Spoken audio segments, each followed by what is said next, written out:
garkuwar matasan tudun wada garin Gusau.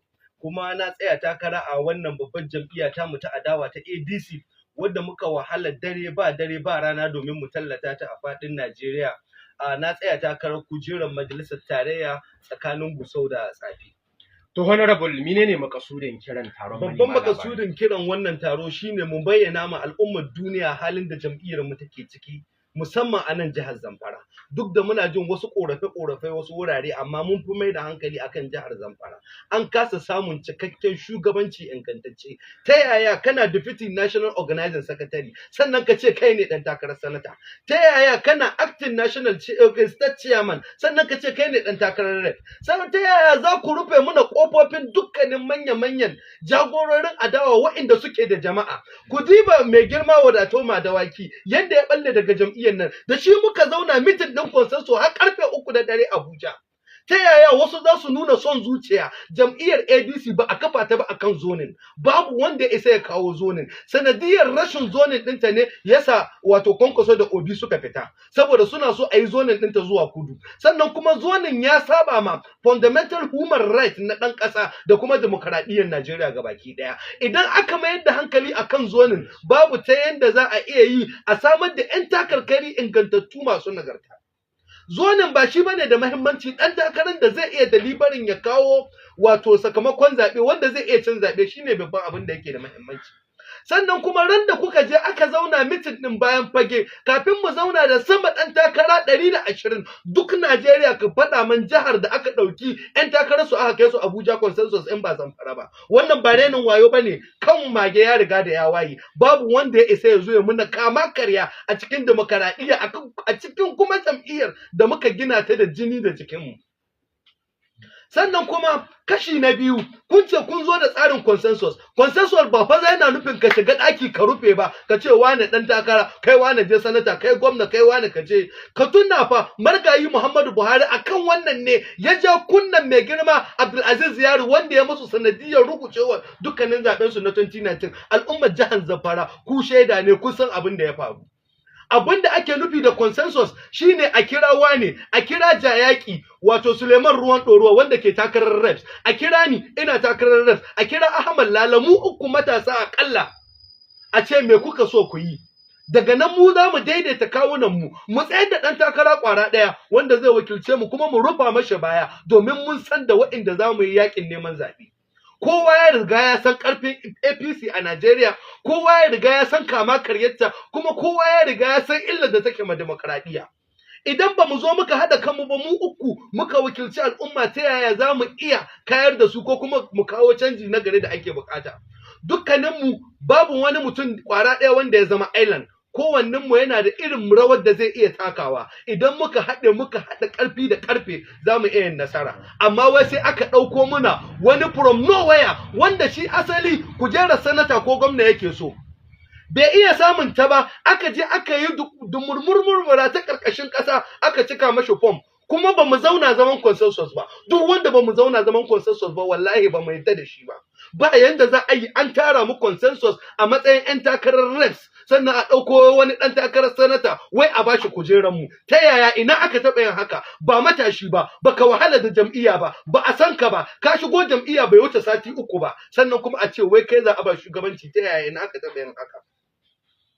Sannan kuma mu muke da grassroots, mu muke da matasa. Kuna da gani yanzu hakan ma press conference ɗin nan taron al'umma ne, sun taru suna jiran su ji abin da za a faɗi. Mu muke da matasa, sannan kuma mu muke da yaƙinin za mu iya cin zaɓe.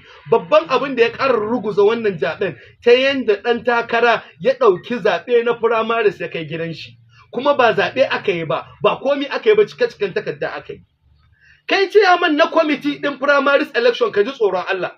Da kai muka yi magana jiya, kuka ce shekaran jiya ya kamata a yi zaɓe.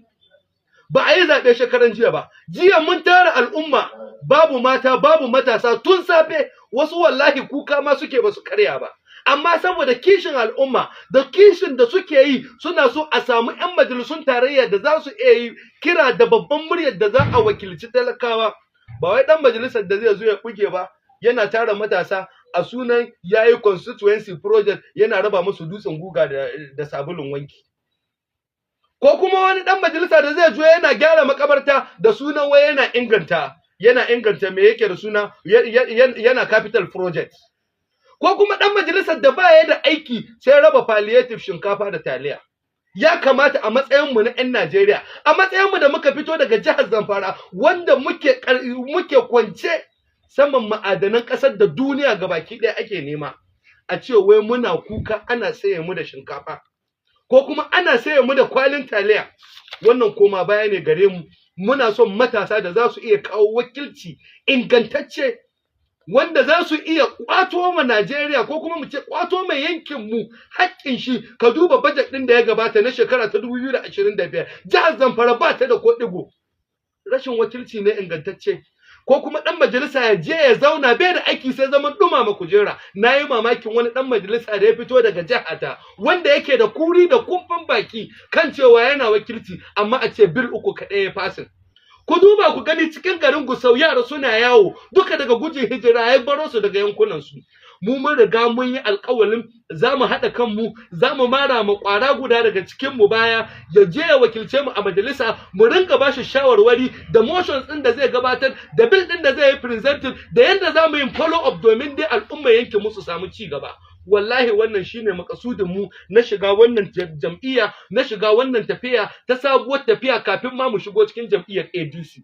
Waɗannan su ne manyan abubuwan da aka yi highlighting kan cewa su za a mayar da hankali a kai domin a kubutar da arewa da Najeriya daga mummunan ƙangin da take ciki. Amma dare guda wani mutum ya mayar da jam'iyya kamar aljihun shi, kamar iyalin shi, kai ka je kaza, kai ka je kaza, kuma ci ba kowa bane a cikin jam'iyya. Ɗan jam'iyya ne da kowa yake ɗan jam'iyya. Akwai wata tambaya. Wani mataki za ku ɗauka? Matakin da muka ɗauka za mu ɗauke shi legally ne. Babu tarzoma, babu tayar da hankali, babu zagi, babu duka. Amma dai mun ce ba mu yadda ba. Doka ta ce a yi consensus ko primaries, kuma ba a yi primaries ba Zamfara. Kuma ka'idar primaries jam'iyya ce take sa wani timetable. Ba wai INEC ba ce ta bamu deadline. INEC deadline ɗinta sai ƙarshen watan nan zuwa 29 zuwa 30 ga wata. Saboda haka within the party yanzu haka maganar da nake maka, wasu jihohi suna can suna fara shirin yanda za su gudanar da primaries, 'yan majalisar jiha da sanatoci da menene duka yau za su yi. Amma mu wai an je an yi collapse ɗin abu. Ai na je INEC mun tambaye su yaya tsarin abubuwan nan suka ce sun zo daga state suka ce su koma su nemi EO, bi ma'ana shugaban INEC na local government, domin yanda za a gudanar da tsarin.